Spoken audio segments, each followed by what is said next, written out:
Remember, we'll be having that particular conversation at 10 p.m. We'll be having Akelo Mizori, who's the Secretary General of KUPPET, and equally Eskimos Kobia, the Secretary General of the National Parents Association, to just weigh in on that debate on the phasing out of boarding schools.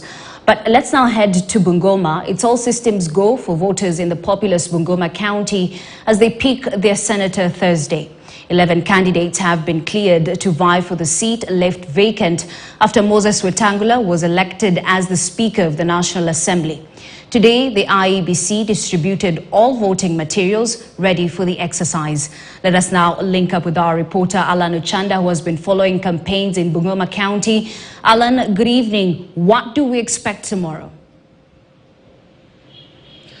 Well, Ashley, it's actually the D-Day for Bungoma residents. The more than 600,000 registered voters will actually be heading back to the ballot tomorrow. Out of the 9 constituencies, we expect that tomorrow, very early in the morning, from the report, of course, from the returning officer here in Bungoma County, Madam Grace Rono, is that they are quite ready, quite prepared. They have already distributed the materials, and so all the strategic, non-strategic materials, the key materials required to make this particular exercise a success has actually been already distributed. So tomorrow morning we are expecting that as far as Mount Elgon, remember that Bungoma County is actually home to Mount Elgon, and so actually that proximity to Uganda not really withstanding, but all the materials are already here. Remember that the vacancy was actually occasioned by the elevation of the former Senator Moses Wetangula to the position of Speaker of the National Assembly. And so that's so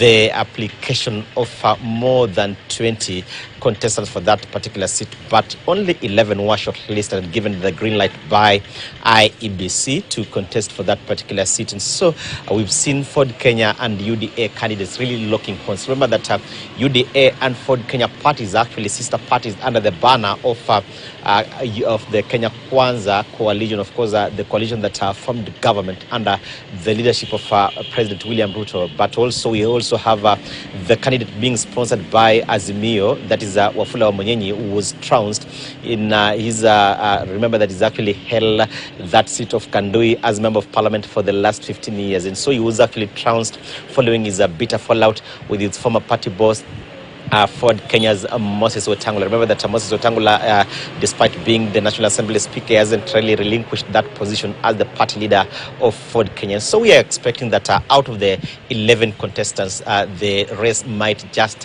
narrow down to the 3 main contestants. That is actually UDS Mwambo Mabonga, Ford Kenya's Wafula Wakoli, and Azimio's Wafula Wamunyenyi. Remember that that sibling rivalry between UDA and Ford Kenya under Kenya Kwanza has actually been quite really raising the political temperatures as soon as yesterday, where Boni Khalwale, the Senator of Kakamega County, was really going for Wetangula's, of course, jugular, really claiming that Speaker Moses Wetangula is not really returning the favor from President William Ruto to just ensure that they don't feel a candidate in that particular area because he got that Speaker position courtesy of the numerical strength of the UDA party in the bicameral House. But Wetangula rebutted through his proxies here. Of course, the Kimilili Member of Parliament, Didimas Baraza, and other leaders allied to Wetangula were really saying that that is the only seat, that is the only Senate seat that was held by Ford Kenya. And so they actually feel entitled to it. And so it's actually theirs to lose.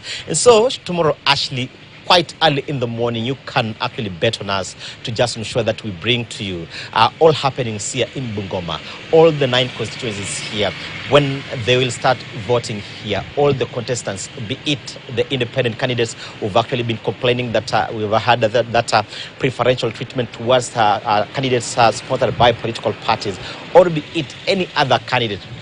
You can bet on us that from 6 in the morning to at that time when the voting exercise shall actually be ending, we shall be bringing those events live to you. We've spoken to the IEBC. Everything is actually in order, and so we're expecting that that exercise will actually be as smooth as possible. But also remember that here, that in the neighboring Kakamega County, we also have a by-election for a ward that's actually Mumias North Ward, where a candidate of the ANC party actually actually passed on just some days before the election. So in Western Kenya, we are expecting that those two by-elections will actually be a success and will actually be quite smooth.